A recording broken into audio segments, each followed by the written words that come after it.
আসসালামু আলাইকুম। আজকে খুব সহজে আলু আর আটা দিয়ে মজার একটি নাস্তা বানিয়ে দেখাবো।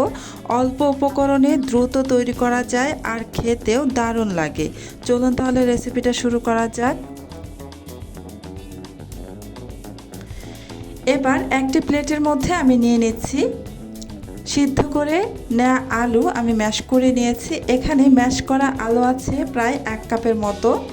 এবার এখানে দিয়ে দিলাম স্বাদ অনুযায়ী লবণ, দিয়ে দেব 3 চা চামচ পরিমাণ চিনি,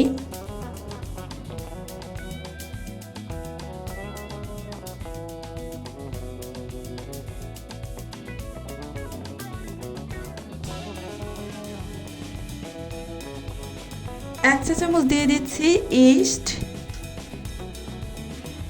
এবার এখানে আমি প্রায় হাফ কাপের মতো লিকুইড দুধ দিয়ে দিচ্ছি। এখন খুব ভালোভাবে হাতের সাহায্যে নেড়ে চেড়ে ভালোভাবে মিশিয়ে নিব। দুধের সাথে আলুটাকে খুব ভালো করে মিশিয়ে নিতে হবে।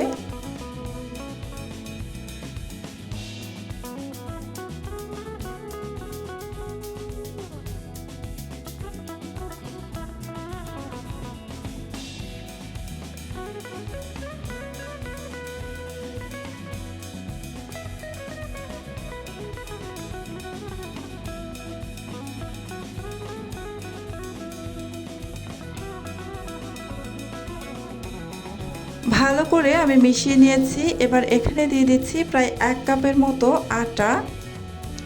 আটাটা দেওয়ার পর আবারও খুব ভালোভাবে আলু আটা সব একসাথে মেখে নিচ্ছি।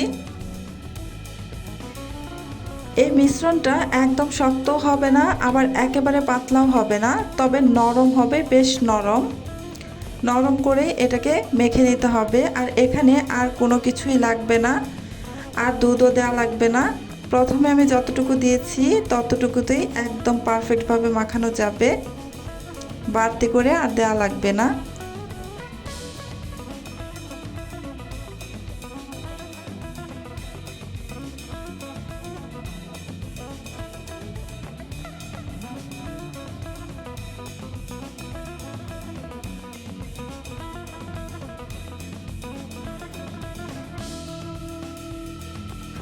মাখানো শেষ। এবার আমি ঢাকনা দিয়ে ঢেকে রেখে দিব প্রায় 10 মিনিটের মতো। আমি খুব বেশি সময় ধরে রেস্টে রাখবো না।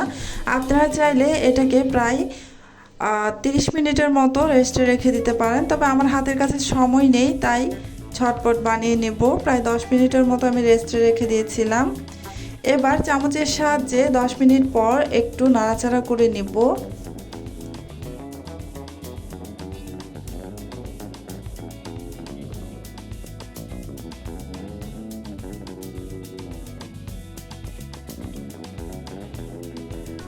নাস্তাগুলো ভাজার জন্য চুলায় আমি প্যানের মধ্যে আগে থেকেই বেশ খানিকটা তেল দিয়ে গরম করে রেখেছিলাম।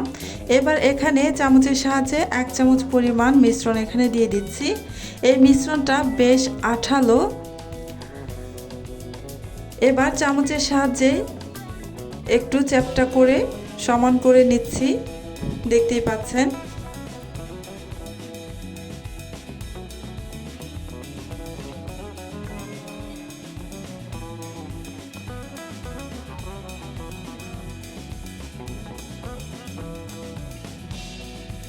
একটি নাস্তা আমার দিয়ে দেওয়া হয়ে গিয়েছে। আমি আরও একটি নাস্তা এখানে দিয়ে দিব। সেমভাবে চামচের সাহায্যে আরও 1 চামচ মিশ্রণ এখানে দিয়ে নাস্তার শেপ দিয়ে দিচ্ছি।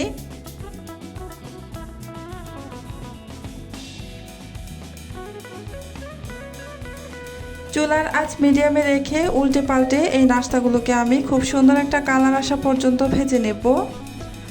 চুলার আঁচ বাড়িয়ে দিয়ে ভাজবেন না, অল্প আঁচে একটু সময় নিয়ে উল্টে পাল্টে ভেজে নেবেন। এই যে খুব সুন্দর একটা কালার চলে এসেছে, নাস্তাগুলো আমার ভাজা হয়ে গিয়েছে। এবার নাস্তাগুলোকে আমি উঠিয়ে নেব। খুব সহজেই আলু আর আটা দিয়ে দারুণ মজার একটা নাস্তা তৈরি হয়ে গেল। আপনাদের যদি আমার আজকের রেসিপিটা ভালো লাগে তাহলে ভিডিওটিতে একটা লাইক দিন, কমেন্ট করে জানাবেন আপনাদের কেমন লেগেছে। আর এমন সহজ ও মজার নাস্তার রেসিপি পেতে আমার চ্যানেলটি সাবস্ক্রাইব করে পাশে থাকা বেল আইকনটি অন করে রাখবেন। আবার নতুন একটি রেসিপি নিয়ে খুব শিগগিরই দেখা হবে। সবাই ভালো থাকবেন। আল্লাহ হাফেজ।